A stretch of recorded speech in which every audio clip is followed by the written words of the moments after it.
Today we'll continue with the discussion with the floating point DSP processors. The TMS320C30 floating point processor was introduced in the late 1980s. The C3X families are all the first family of floating point processor, which was later preceded by C4X floating point processors. And then the TMS3206201 C62X was announced in 1997 is the first member of C6X family of fixed point DSP processor with the VLIW architecture. Because in the previous fixed point architecture that we saw, it was with respect to Harvard architecture.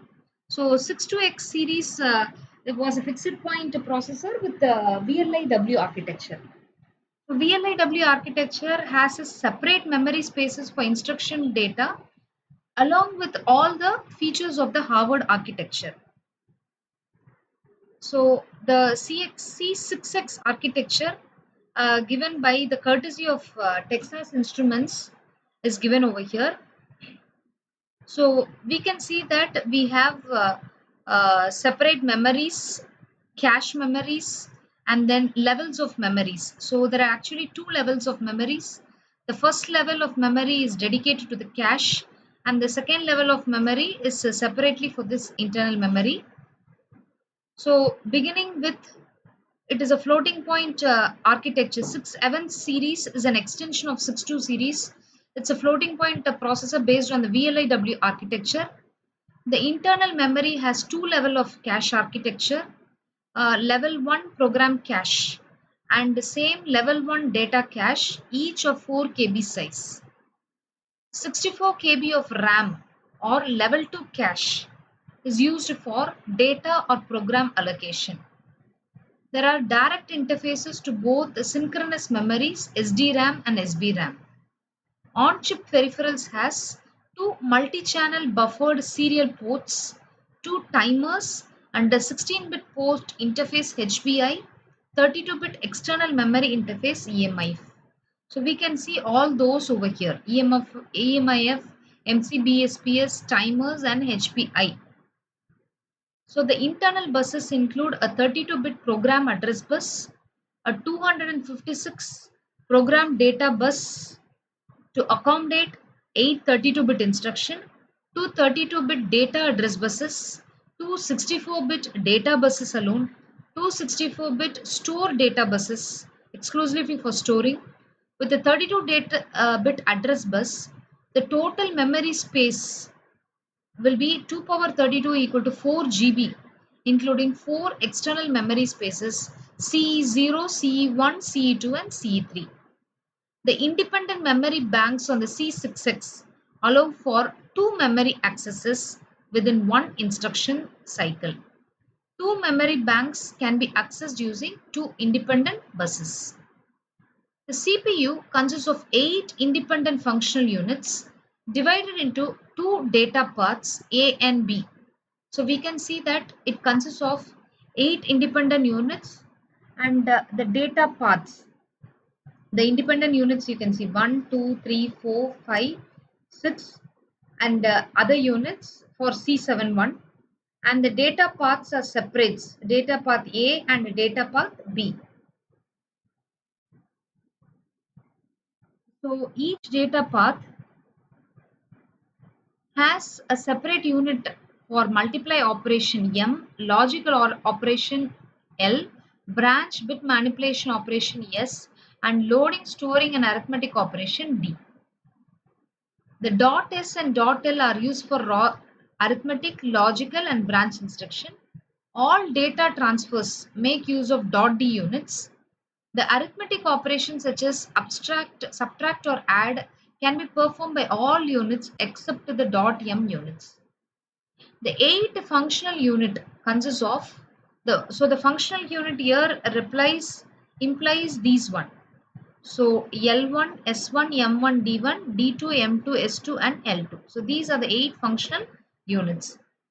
So the 8 functional unit consists of 4 floating point fixed point ALUs, that is 2L and 2S, 2 fixed point ALUs, that is dot D units, and 2 floating point or fixed point multipliers dot M units. So each functional unit can read directly or write directly to the register file within its own path. So with the help of its path itself, these functional units can write or move between the register files with its own path. And you can also see that there can be communication between the levels of cache over here, and also with L2 memory, and also with the L1P cache. So the each functional unit has a set of 16 32-bit registers. So the data path A and B has A0 to A15 registers and B0 through B15 registers. The units ending in 1 write to register file A, that is L1, S1, M1, they write to register file A, and the units ending in 2 write to register file B. Apart from that, there are 32 general purpose registers, but some of them are reserved for specific addressing or conditional instruction. In detail, the two set of register files A0 to A15 and B0 to B15 are specifically used for certain functionalities. So A0, A1, B0, B1 and B2 are used as conditional registers. Registers A4 up to A7 and B4 through B7 are used for circular addressing. Moreover, registers A0 through A9 and B0 through B9 except B3 are temporary registers. Also, any of the registers A10 through A15 and B10 through B15 are saved and later restored before returning from a subroutine, or we can tell that they are registers which are exclusively used during branching operations. A 40-bit data value can be contained across a register pair. So the 32-bit LSBs are stored. So we know that the register size is 32-bit, and hence to store a 40-bit data value, we have seen in the beginning that it's a 40-bit data value. 32 bits are stored in the even register A2, and the remaining 8 bits are stored in the 8 LSBs of the next upper odd register A3. So these 32 registers are considered as general purpose registers. Next, the peripherals of C6X processors here, which consists of all these EMIF, MCBS, timers, HPI, interrupt selector, power down logic, boot con. So except power down and boot configuration, all these are the peripheral units that will relate to this floating point. So EDMA, Enhanced Direct Memory Access, it has 16 programmable channels and RAM space, and its purpose is to make the movement of data from one place in memory to the other place without interfering with the CPU operation. Bootloader, it boots the code from the HPI to the internal memory. HPI is host port interference. It is basically used to determine what action the DSP performs when the device is reset.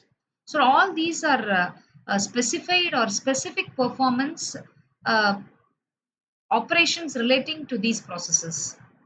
So multi-channel buffered port provides multi-channel serial communication link. And then HPI, it allows host to access internal memory. The time and power down unit are the two 32-bit general purpose timers and used to time events, count events, general pulses, interrupt the CPU, etc. Power down unit is used to save the power of duration when the CPU is inactive. External memory interface. This block supports an interface to several external devices like synchronous bus, asynchronous device, external shared memory device, etc. Thank you.